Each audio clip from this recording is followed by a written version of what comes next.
लोक का रहने वाला आया है देने को ज्ञान।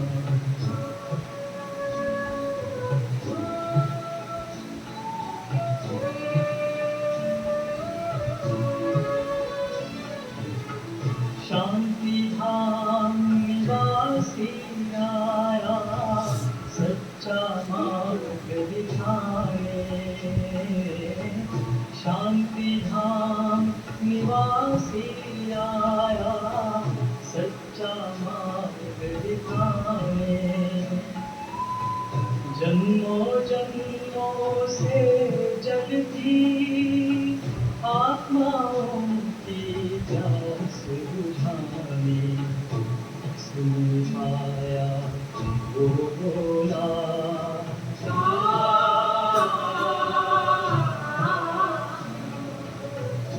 सुन पाया वो बोला धन्यवाद तेरा ज्ञान।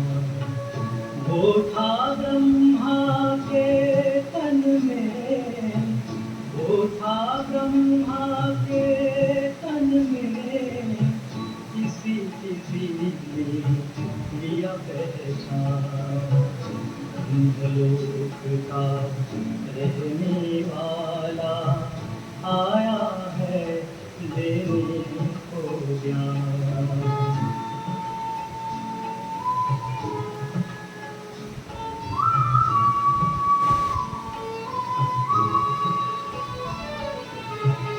प्रेम सागर ने फिर से आकर ऐसा प्यार लुटाया। प्रेम सागर ने फिर से आकर ऐसा प्यार लुटाया। हर मस्तक ने उनके सम्मुख अद्भुत गौरव है पाया। उसकी महिमा गाने लगे सभी।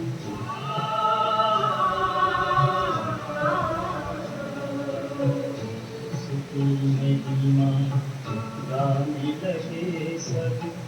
गीता बाइबल वेद पुराण।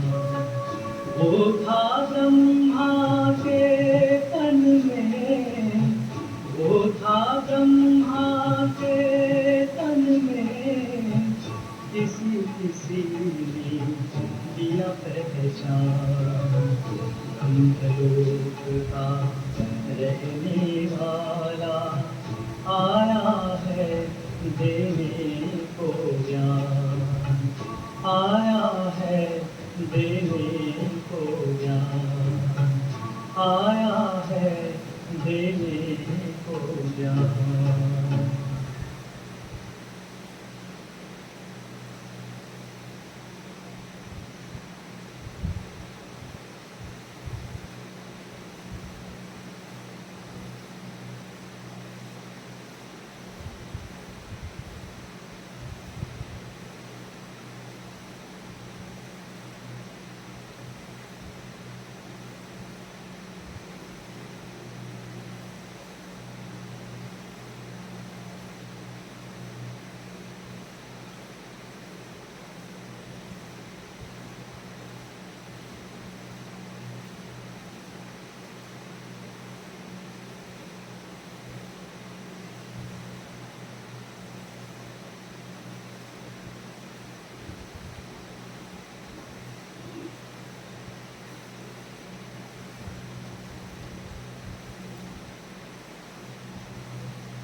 नीचे करो माइक पर।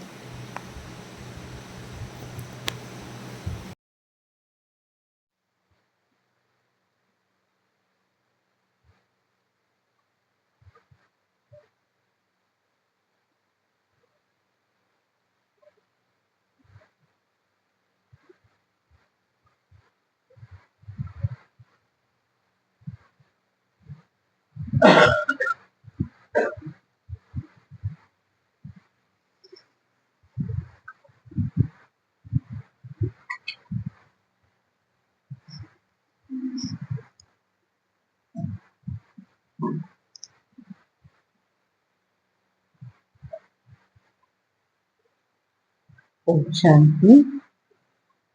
आज प्यारे बाबा के 7 तारीख के महावाक्य हैं। बाबा ने कहा, मीठे बच्चे, याद की यात्रा से ही तुम्हारी कमाई जमा होती है।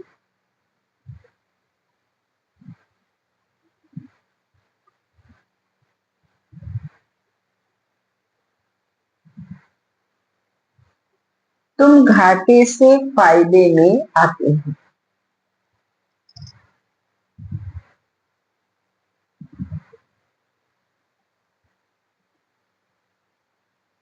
विश्व के मालिक बनते हो।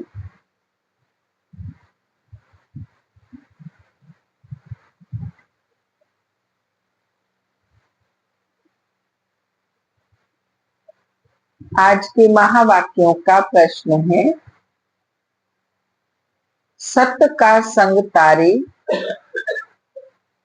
कुसंग बोरे, इसका अर्थ क्या है?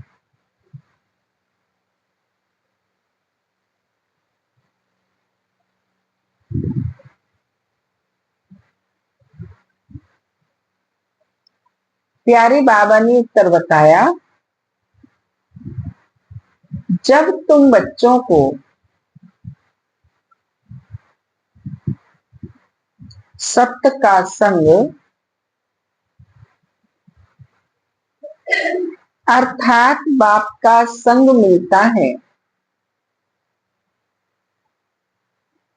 तब तुम्हारी चढ़ती कला हो जाती।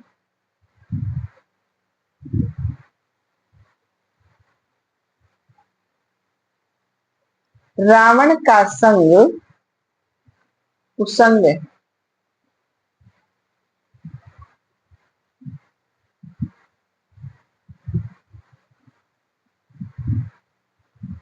उसके संग से तुम नीचे गिरते हो।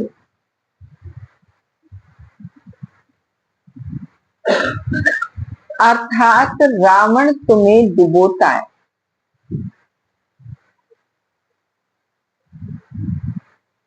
बाप पार ले जाता है।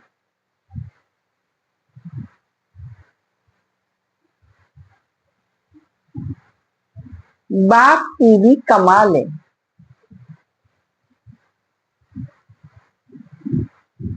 जो सेकंड में ऐसा संग देते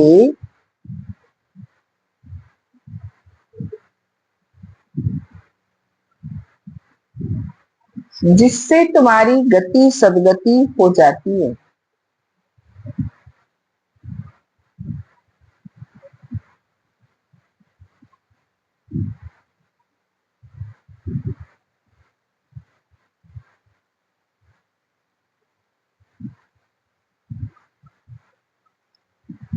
इसलिए उसे जादूगर भी कहा जाता है।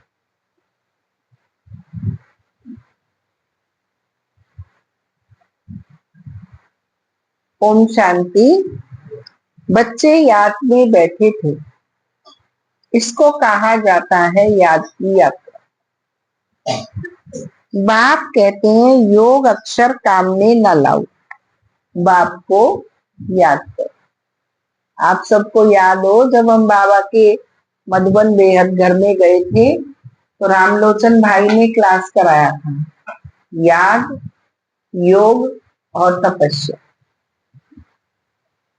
तो बाबा हम बच्चों को क्या कहते हैं कि हमारी तपस्या कैसी है? याद है हमारी, बाबा की याद है। बाप को याद करो, वह है आत्माओं का बाप, परम पिता, पतित पावन। उस पतित पावन को ही याद करना। बाप कहते हैं, देह के सब संबंध छोड़ एक बाप को याद कर। कहते हैं ना, आप मरे मर गई दुनिया। देह सहित देह के जो भी संबंध आदि देखने में आते हैं उनको याद नहीं करो। एक बाप को ही याद करो तो तुम्हारे पाप जल जाएंगे।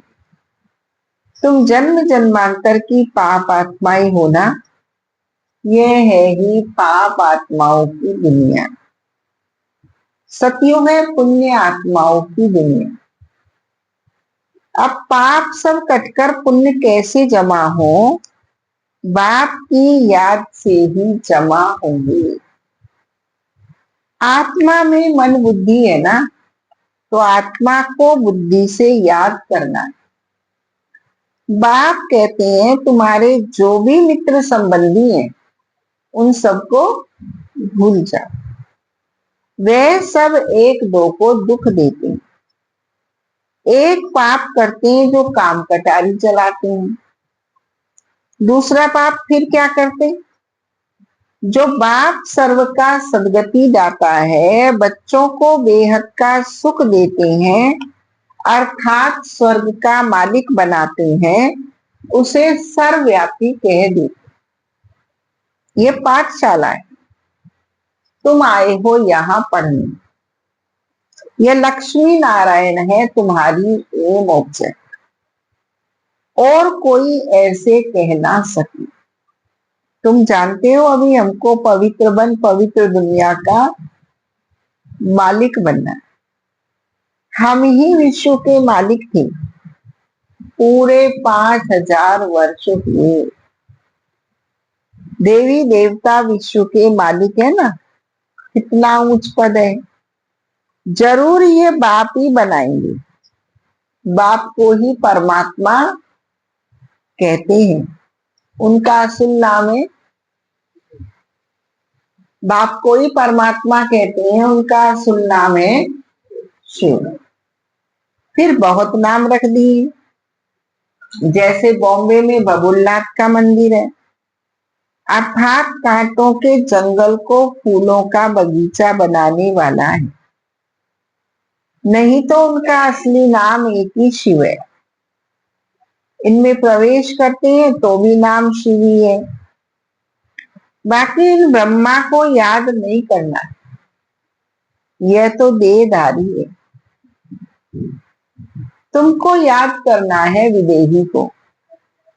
तुम्हारी आत्मा पतित बनी, उनको पावन बनाना है। कहते भी महान आत्मा पापात्मा, महान परमात्मा नहीं कहा जाता।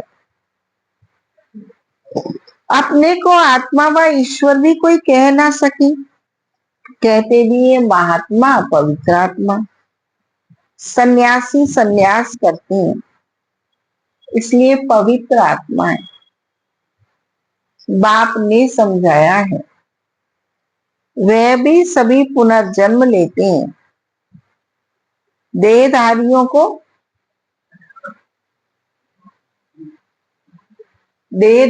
को जरूर पुनर्जन्म लेना पड़ता है। विकार से जन्म ले, फिर बड़े बालिक बन जाते हैं तो सन्यास कर लेते। देवताएं तो ऐसे नहीं करते, वह तो बोलो देवताएं, वह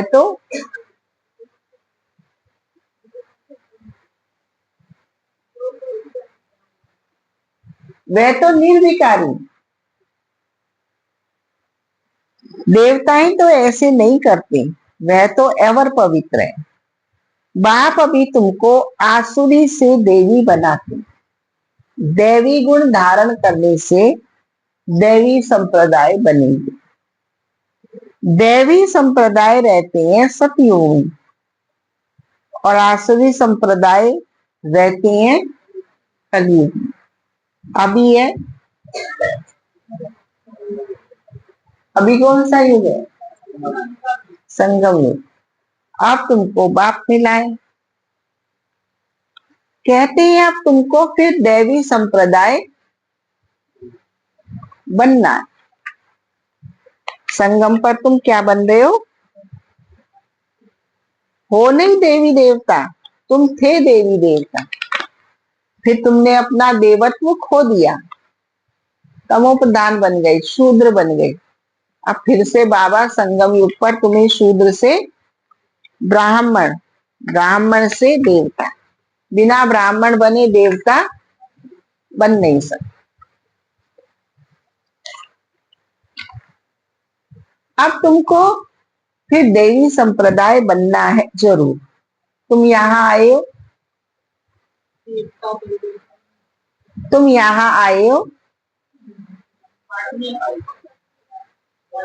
देवी संप्रदाय बनने। देवी संप्रदाय वालों को अथाह सुख।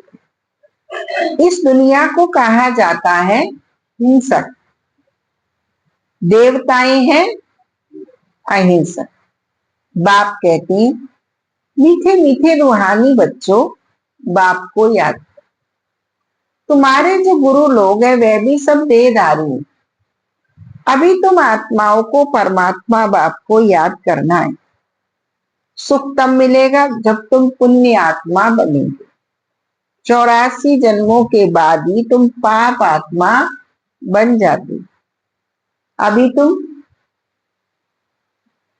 पुण्य जमा करते हो, योग बल से पापों को खत्म करते हो।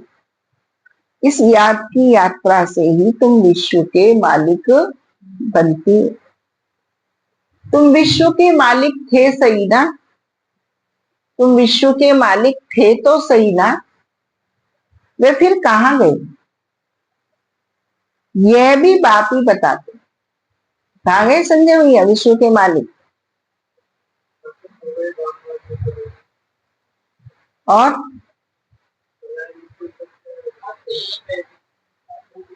योगेंद्र भैया कहाँ है?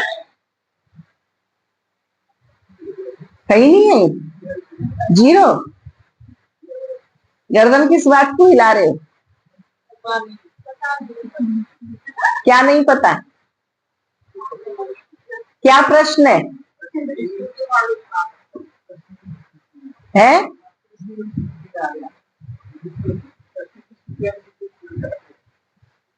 लाइन से उतर जाते हैं।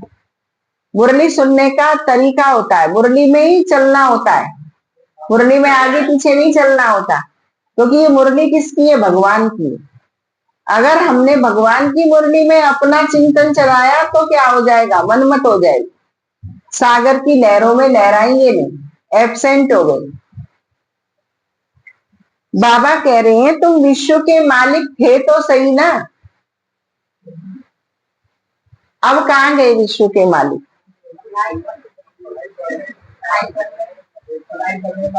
याद आता है मैं विश्व का मालिक था तो कैसा था? चित्र खींचता है अपना चिंतन में, विश्व का मालिक कैसा था और अब कैसा हो। फिर वो चिंतन कितनी देर ठहरता है? ब्रह्मा बाबा तो 94 साल की आयु में भी घुटन्नू चलता था कि मैं बाल विष्णु बनने वाला हूं, क्योंकि जो चिंतन चलता है वैसा ही करता है। तो अगर मैं अपना विश्व के मालिक पने के चिंतन में रहूंगा तो चित्त कैसा बन जाएगा? फिर कलयुगी दुख संगम युगी पुरुषार्थ आएगा, फिर तो प्रारब्ध के स्वरूप में स्थित हो जाएंगे। इसलिए बाबा हमको याद दिला रहे हैं तुम देवता थे, देवताई कुल के थे, विश्व के मालिक थे। कल भी बाबा ने याद दिलाया कि तुम ही तो थे, तो फिर अब साधारण क्यों? राम सीता वन में गए लेकिन ओज और तेज तो वही था ना, करंट तो वही था ना, आत्मा तो वही थी ना। तुम विश्व के मालिक थे तो सही ना, वे फिर कहाँ गए? यह भी बाप ही बताते। तुमने 84 जन्म लिए, सूर्यवंशी चंद्रवंशी बने। कहते भी है भक्ति का फल भगवान देते हैं। भगवान कोई देहधारी को नहीं कहा जाता, वह है ही निराकार शिव। उनकी शिवरात्रि मनाते हैं तो जरूर आते हैं ना, परंतु कहते हैं मैं तुम्हारे सदृश जन्म नहीं लेता हूं, मुझे शरीर का लोन लेना पड़ता है। मुझे अपना शरीर नहीं है, अगर होता तो उनका नाम होता। ब्रह्मा नाम तो इनका अपना है, इसने संन्यास किया है तब नाम रखा है ब्रह्मा। तुम हो ब्रह्मा कुमार कुमारी, नहीं तो ब्रह्मा कहां से आया? ब्रह्मा है शिव का बेटा, शिव बाबा अपने बच्चे ब्रह्मा में प्रवेश कर तुमको ज्ञान देते हैं। ब्रह्मा विष्णु शंकर भी इनके बच्चे हैं। ब्रह्मा विष्णु शंकर भी इनके बच्चे हैं। निराकार बाप के सब बच्चे, निराकार बाप के सब बच्चे निराकार और निराकार आत्माएं यहाँ आकर शरीर धारण कर पाठ बजाती हैं। बाप कहते हैं मैं आता ही हूं पतितों को पावन बनाने, मैं इस शरीर का लोन लेता हूं। शिव भगवान वाच है ना, श्री कृष्ण को तो भगवान कह नहीं सकते। भगवान तो बोलो कितने भगवान है? एक ही भगवान है। भगवान तो एक ही है। श्री कृष्ण की महिमा ही अलग है। पहला नंबर देवता है राधे कृष्ण, जो स्वयंवर के बाद फिर लक्ष्मी नारायण बनते हैं, परंतु यह कोई जानते नहीं। राधे कृष्ण का किसको भी पता नहीं, वे फिर कहां चले जाते? राधे कृष्ण स्वयंवर के बाद फिर लक्ष्मी नारायण बनते हैं। दोनों अलग अलग महाराजाओं के बच्चे हैं। कल भी बाबा ने बताया ना, दोनों अलग अलग राजधानी के थे, दोनों अलग अलग परिवार के थे, एक ही परिवार के नहीं थे, इसलिए दोनों का स्वयंवर होता है। वहां अपवित्रता का नाम नहीं, क्योंकि 5 विकार रूपी रावण ही नहीं है, है ही राम राज्य। अब पाप आत्माओं को कहते हैं मुझे याद करो तो तुम्हारे पाप कट जाएंगे। तुम सतो प्रधान थे, अब तमो प्रधान बने हो, घाटा पड़ा है, फिर जमा करना है। भगवान को व्यापारी भी कहा जाता है, कोई बिरला उनसे व्यापार करे। जादूगर भी उनको कहते हैं, कमाल करते हैं, जो सारी दुनिया की सदगति करते हैं, सबको मुक्ति जीवन मुक्ति देते हैं। जादू का खेल देखा है ना? मनुष्य मनुष्य को दे नहीं सकते। तुम 63 जन्म भक्ति करते आए हो, इस भक्ति से कोई ने सदगति को पाया है? बोलो, भक्ति से सदगति को पाया है? बताओ क्या किया भक्ति से? दुर्गति तो हुई, पर कैसे हुई? नीचे ही उतरते आए, नीचे ही उतरते आए, कोई भी सुधार नहीं हुआ। वर्णन करते रहे, वर्णन करते रहे, पर सुधरने का कोई प्रयास नहीं किया। लेकिन बाबा आकर हमको वर्णन करना नहीं सिखाता है, अंतर्मुखी बना देता है, मौन में ले जाता है, परमधाम में ले जाता है, और हमें क्या करता है? रियलाइजेशन कराता है, समझ देता है। वो समझ और रियलाइजेशन हमें विकर्मों से मुक्त करने की विद्या देती है, जिससे हम एक अव्यभिचारी बाप को याद करते हैं, एक अव्यभिचारी परमात्मा की बात को मानते हैं, एक अव्यभिचारी शिव बाबा को साथ में रहते हैं और दैवी गुणों को धारण करते हैं। इस भक्ति से कोई ने सदगति को पाया है? कोई है जो सदगति दे? हो नहीं सकता, एक भी वापस जा नहीं सकता। बेहद का बाप ही आकर सबको वापस ले जाती।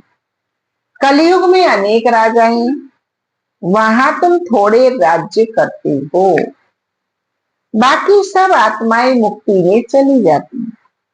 तुम जाते हो जीवन मुक्ति में वाया मुक्ति धाम। ये चक्र फिरता रहता है।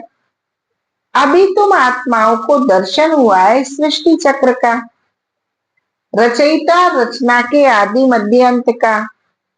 तुम इस ज्ञान से नर से नारायण बनते हो, देवताओं की राजधानी स्थापन हो गई, फिर तुमको ज्ञान की दरकार नहीं रहेगी। कल भी बाबा ने उदाहरण दिया ना, जब कोई पढ़ाई डिग्री ले लेता है तो फिर उस पढ़ाई को नहीं पढ़ता, फिर उससे आगे की पढ़ाई को पढ़ता है।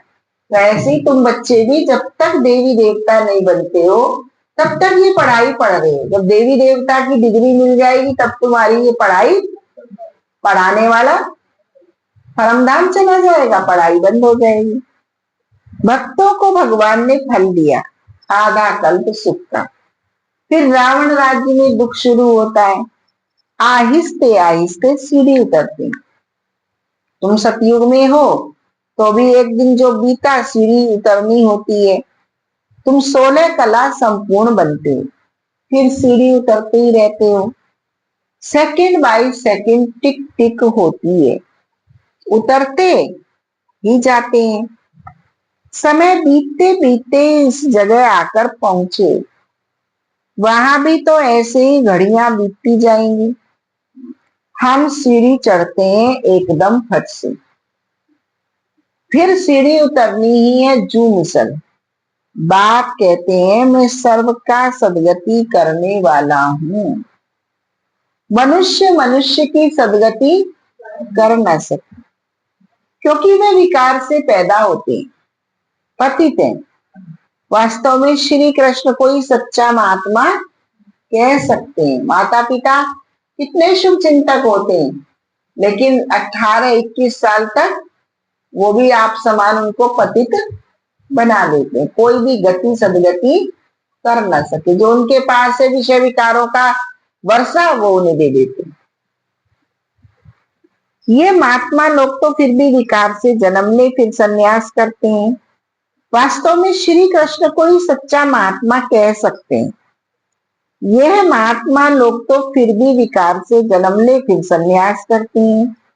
वह तो है देवता। कौन? श्री कृष्ण। देवताएं तो सदैव पवित्र हैं, उनमें कोई विकार होता नहीं। उनको कहा ही जाता है निर्विकारी दुनिया। इनको कहा जाता है विकारी दुनिया। No purity. चलन कितनी खराब है। देवताओं की चलन तो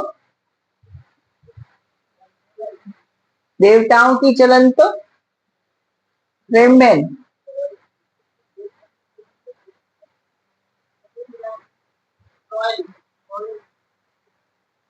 देवताओं की चलन तो बहुत अच्छी होती है। सब उनको नमस्ते करते हैं। कैरेक्टर्स उनों के अच्छे हैं। तब तो अपवित्र मनुष्य उन पवित्र देवताओं के आगे माथा टेकते हैं। अभी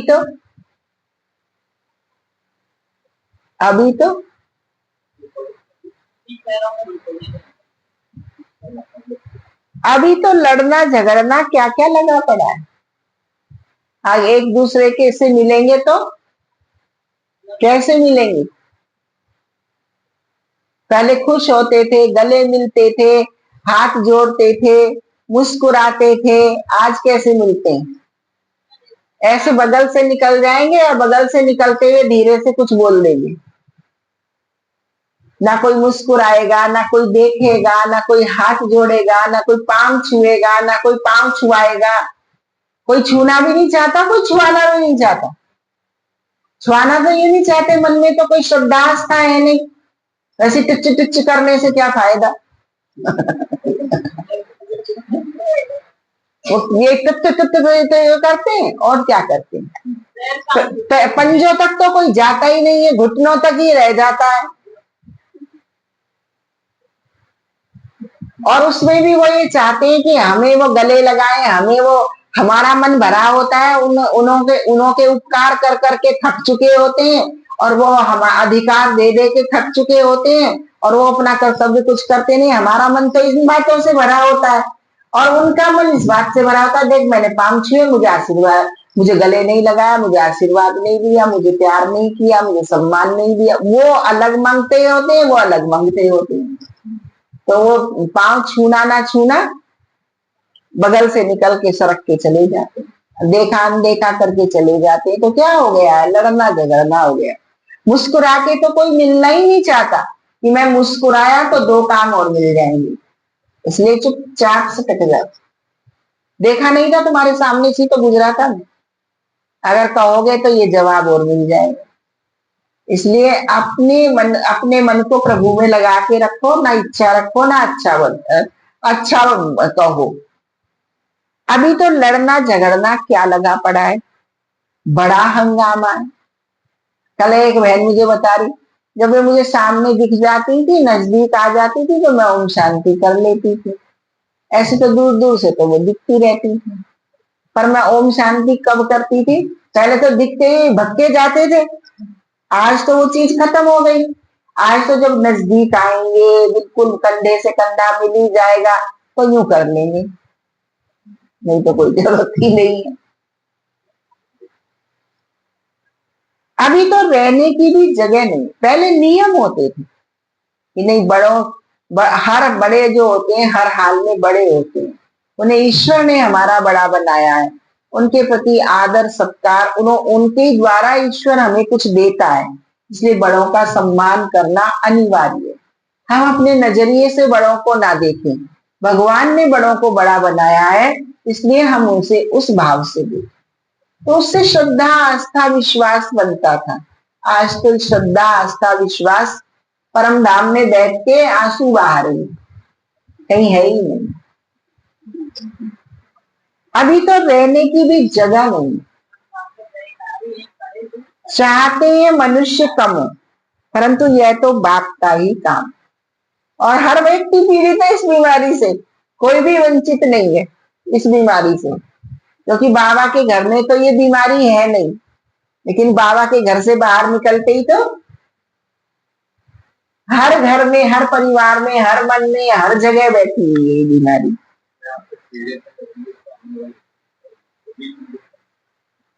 परंतु यह तो बाप का ही काम है। सतयुग में बहुत थोड़े मनुष्य होते हैं, इतने सब शरीरों की होलिका हो जाती है, बाकी सब आत्माएं चली जाती, अपने सीट हो सजाए तो नंबरवार भोगते हैं जरूर। जो पूरा पुरुषार्थ कर विजय माला का दाना बनते, वे सजाओं से छूट जाते हैं। माला एक की तो नहीं होती, जिसने उनको ऐसा बनाया वह है फूल।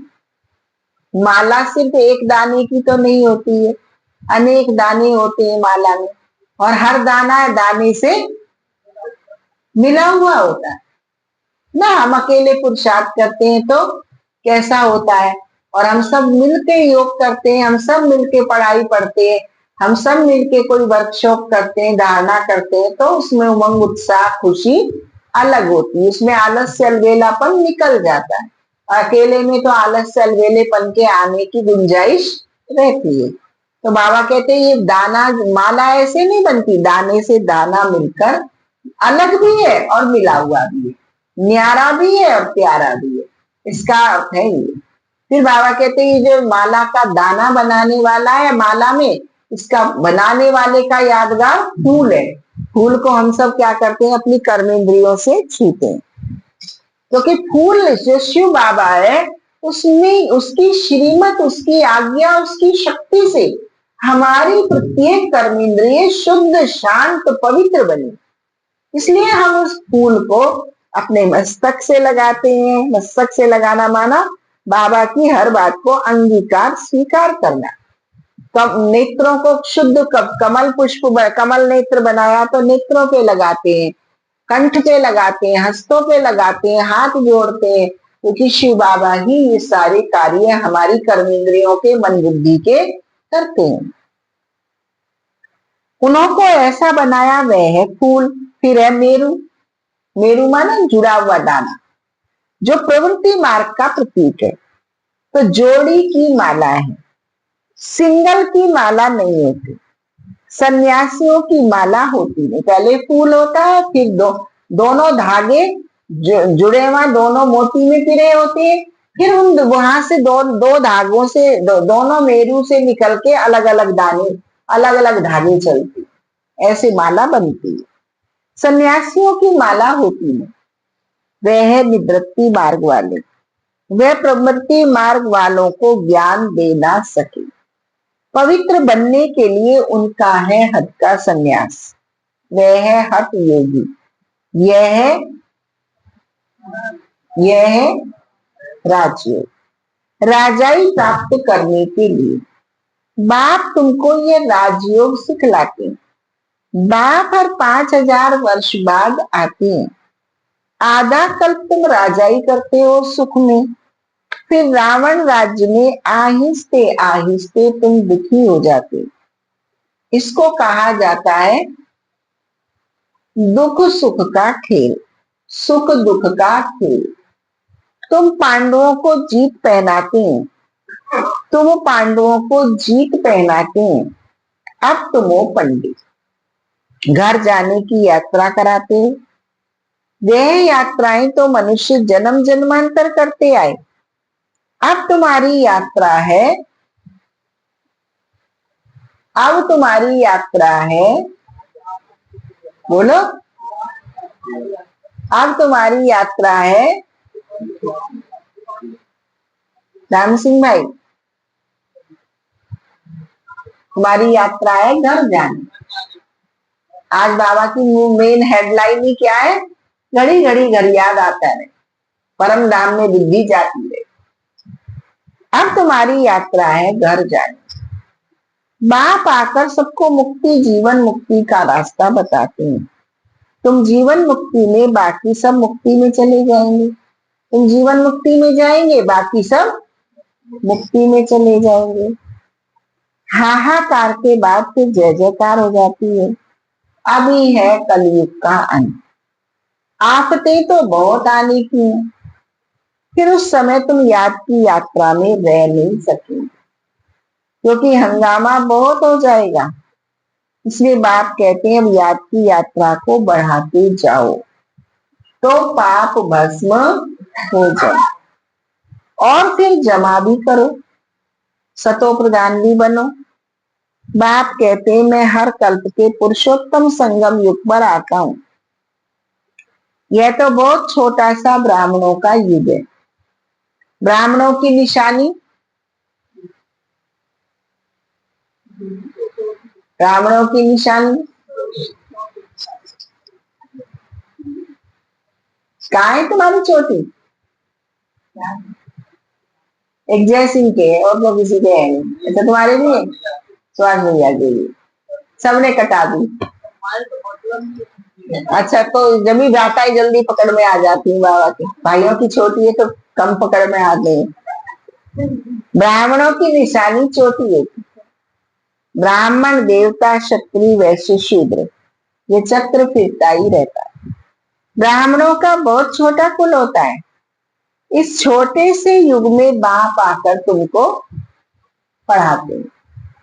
तुम बच्चे भी हो तो स्टूडेंट भी हो। कौन हो तुम? बच्चे भी हो और स्टूडेंट भी। कल तो बाबा ने क्या बनाया था? टीचर बनाया, सतगुरु भी बनाया था।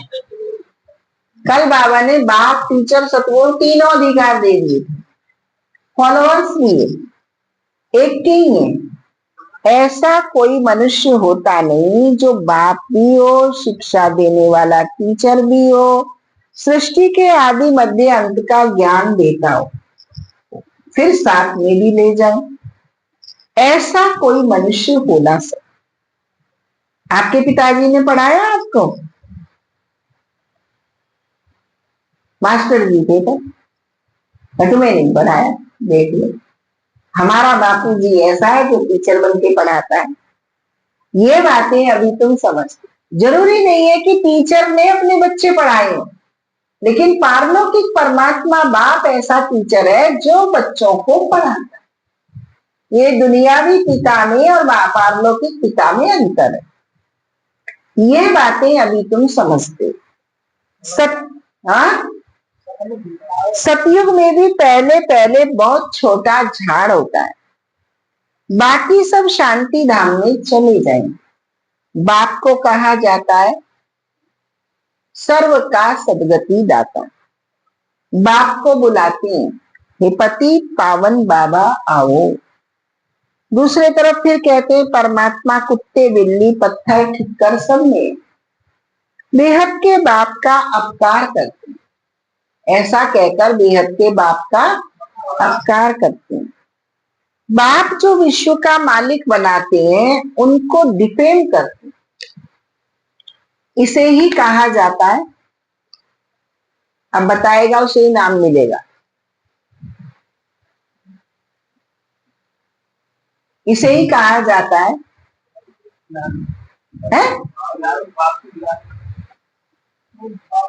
डिफेम करने को, अपकार करने को। बाप को डिफेम करते हैं, बाप पर अपकार करते हैं, उसे कुत्ते बिल्ली में ले जाते हैं, इसे कहा जाता है अज्ञान। और बुद्धू और बेसमझ, नासमझ और जैसी हुई विद्वान,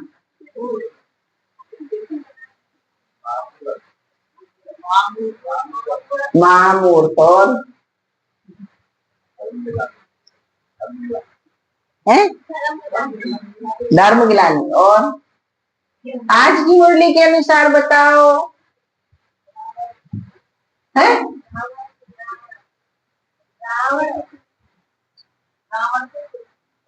रावण के कुल, यही कह रहा है बाबा। बाबा के हैं हाँ, इनाम देना। इसे ही कहा जाता है रावण का संग दोष। जब भगवान बाप की गिलानी करने लगते हैं, बाप की गिलानी कोई ऐसे नहीं करता है, अपने परिवार के विपरीत ऐसे नहीं चलता है, जरूर कोई ना कोई का कुसंग मिलता है। तो जिस बाप ने हमें इतनी प्राप्ति कराई, जिस बाप ने हमें इतनी शक्ति दी, जिस बाप ने हमारा इतना सुधार किया, जिस बाप ने हमें इतनी प्राप्ति कराई, उसके विपरीत चल पड़ते हैं। उसके संग में आ गए तो हम चलेंगे। सीता रावण के राज्य में गई, लंका रावण ने उसे बहुत प्रलोभन दिए, लेकिन सीता उसके प्रलोभन में नहीं आई तो बच गई। हम आत्मा रूपी सीता रावण के प्रलोभन में आ जाते हैं, रावण के संग दोष में आ जाते हैं, तो हम अपने आप को अपनी गिलानी करने लगते हैं, अपने बाप की गिलानी करने लगते हैं, अपने दैवी गुणों से खाली हो जाते हैं, अपनी स्वराज्य की शक्ति से खत्म हो जाते हैं और फिर रोने पीटने छींकने लगते हैं। क्या करें क्या करें, सारे विश्व के मालिक और फिर क्या करें का प्रश्न लगा के घूमने लगते हैं। तो किसने किया ये हाल हमारा? रावण के संग दोष ने। देखो बाबा का प्यार, रावण ने नहीं किया, रावण के संग दोष ने किया। रावण राज्य शुरू होता है तो तुम गिरने लग पड़ते। घर से बच्चा जाता है, माँ कहती है देखो सीधे जाना सीधे आना। हाँ मम्मी। और कोई स्कूल में बात हो तो आके बताना। हाँ मम्मी। 1 साल तो चलता है बच्चा ऐसे, फिर दूसरे साल को और साथी बच्चा उसे उंगली लगा के ले जाता है क्लास में से, फिर साथी बच्चा इस गली में से भी मोड़ देता है उसे। अब उसे पता है मम्मी ने कहा है नहीं बताना, वो आके मुझे सब बताना। अब उसे पता है ये गलत है बात, उसे पता होता है तो वो आके बताता ही नहीं। और उसका साथी भी कहता है अपनी माँ को मत बता देना ये बात। अब फिर वो पैसे भी चुराने लगता है, फिर घर से चीज भी चुराने लगता है। संगदोष में आके ही तो बचपन को याद करें, हम बचपन को देखें, ऐसी तो गई थी। शुरू से थोड़ी हमारी आदतें ऐसी थी जो आज है, लेकिन छोटी छोटी छोटी छोटी बातों ने आज हमें मजबूर कर दिया, आदतों का गुलाम बना दिया कि आज बाबा हमें इतना प्यार पालना प्राप्ति करा रहे हैं और हमारी भी छूट नहीं रही। कहां से भटके थे गली।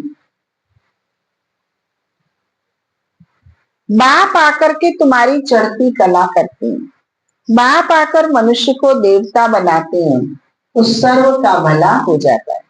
अभी तो सब यहाँ है, बाकी जो भी यहाँ रहे हुए हैं वे आते रहते हैं। जब तक निराकारी दुनिया से सब आत्माएं आ जाएंगी तब तक तुम इम्तिहान में भी नंबरवार पास होते जाएंगे। इसको कहा जाता है रूहानी कॉलेज। रूहानी बाप रूहानी बच्चों को पढ़ाने आते हैं। रावण राज्य आया तो फिर शरीर छोड़ अपवित्र राजा बने और पवित्र देवताओं के आगे माथा टेकने लगे। आत्मा ही पतित अथवा पावन बनती है। आत्मा पतित तो शरीर भी पतित मिलता है। सच्चे सोने में खाद पड़ती है तो खाद का जेवर हो जाता है। अब आत्मा से खाद निकले कैसे? योग अग्नि चाहिए, उनसे तुम्हारे विक्रम विनाश हो जाएंगे। आत्मा में चांदी तांबा लोहा पड़ गया। चांदी कौन सी है? हमारी सतो अवस्था। तांबा कौन सा है? हमारी आत्मा की रजो अवस्था। और लोहा कौन सा है? हमारी आत्मा की तमो अवस्था। यह है खाद। आत्मा सच्चा सोना है, अब झूठी बन गई है। वे खाद निकले कैसे? यह है योग अग्नि। ज्ञान चिता पर बैठे, आगे थे काम चिता पर। बाप ज्ञान चिता पर बिठाते हैं, सिवाय ज्ञान सागर बाप के और कोई ज्ञान चिता पर बिठा ना सके। मनुष्य भक्ति मार्ग में कितनी पूजा करते रहते हैं, लेकिन किसको भी जानते नहीं। अभी तुम सबको जान गए। 33 करोड़ देवी देवताओं के परिचय को अब तुम जान गए। तुम सब देवता बनते हो तो फिर पूजा की बात ही खत्म हो जाती है। जब रावण राज्य शुरू होता है तब भक्ति शुरू होती है।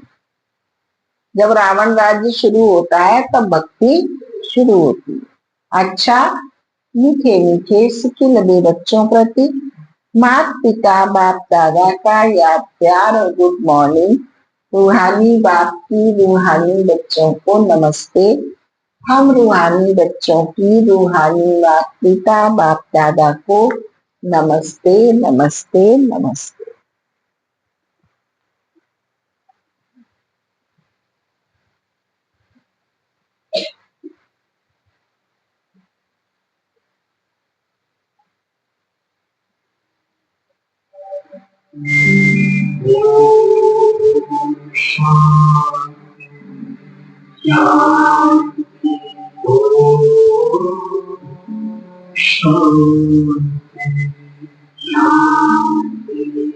अंतर मन ज्योति जगा लो, होगा दूर अंधेरा।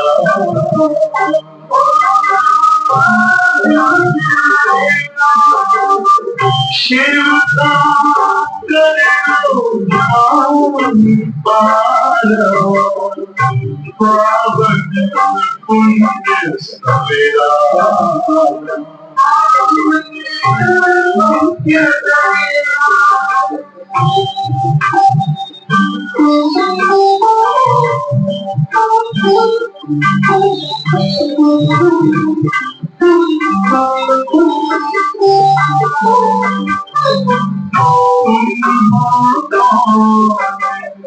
कहाँ से आए अपने आप को भागो,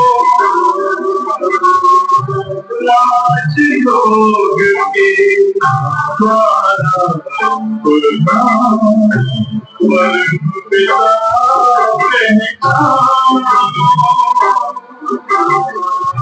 किसी आज पथिर पर चल कर पालो अपना बसेरा।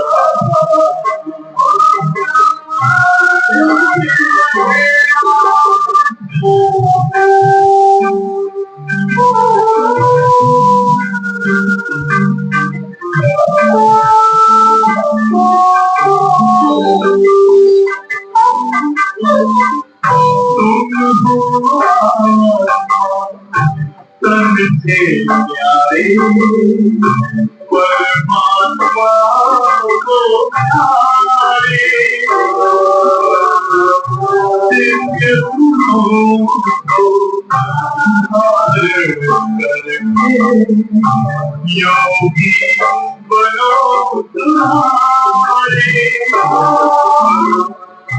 ज्योति बिंदु की तोड़े माया मोह का मेरा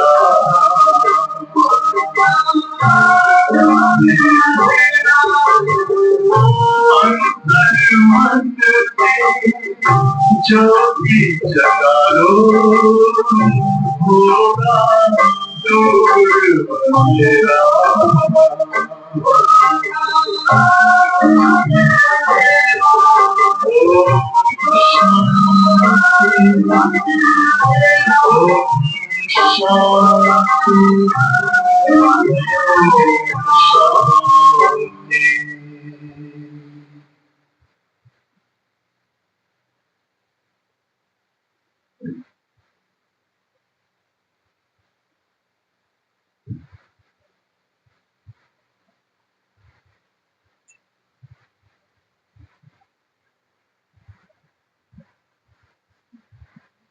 धारणा के लिए सार, मुख्य सार। पहला पॉइंट, सजाओं से मुक्त होने के लिए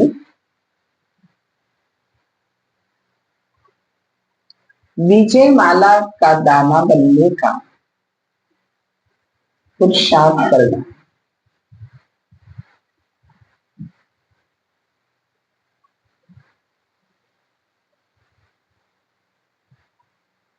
रूहानी पंडा बन सबको शांति धाम घर की यात्रा करानी है।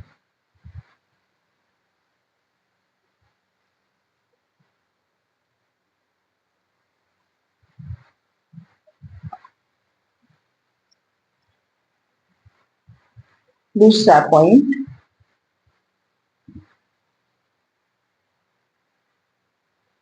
याद की यात्रा को बढ़ाते बढ़ाते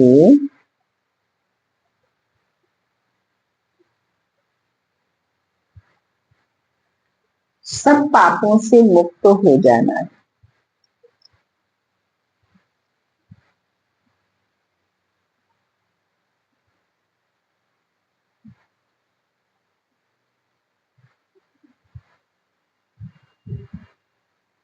योग अग्नि से आत्मा को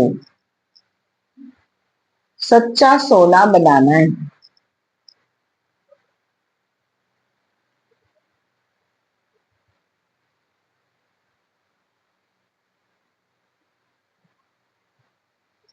सतो प्रधान बनना है।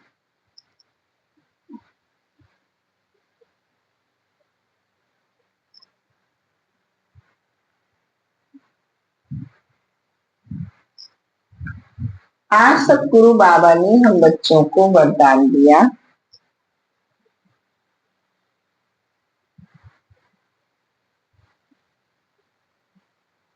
हर घड़ी को अंतिम घड़ी समझ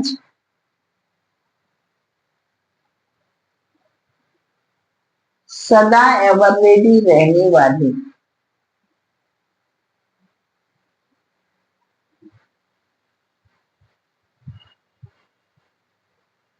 तीव्र पुरुषार्थी भाव।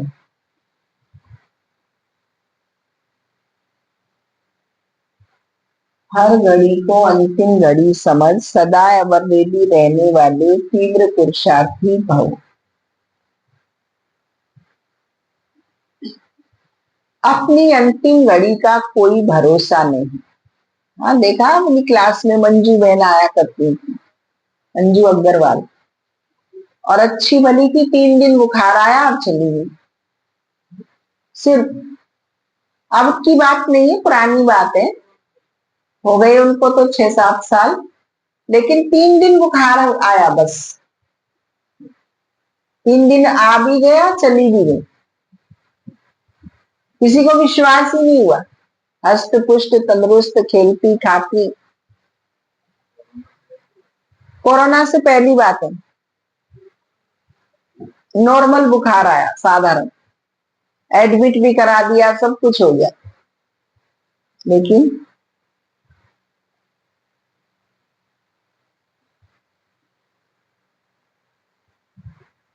इसलिए हर घड़ी को अंतिम घड़ी समझते हुए एवर रेडी रहो। एवर रेडी अर्थात तीव्र पुरुषार्थ। ऐसे नहीं सोचो कि अभी तो विनाश होने में कुछ टाइम लगेगा, फिर तैयार हो जाएंगे। नहीं, हर घड़ी अंतिम घड़ी है। इसलिए सदा निर्मोही, निर्विकल्प, निर्व्यर्थ, व्यर्थ भी नहीं, तब कहेंगे अवधि। कोई भी कार्य रहे हुए हो, लेकिन अपनी स्थिति सदा उपराम हो, जो होगा वह अच्छा होगा। आज के महावाक्यों का स्लोगन है, अपने हाथ में ला उठाना भी क्रोध का अंश।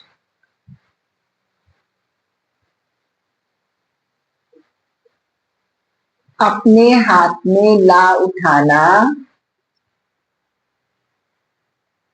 भी क्रोध का अंश है।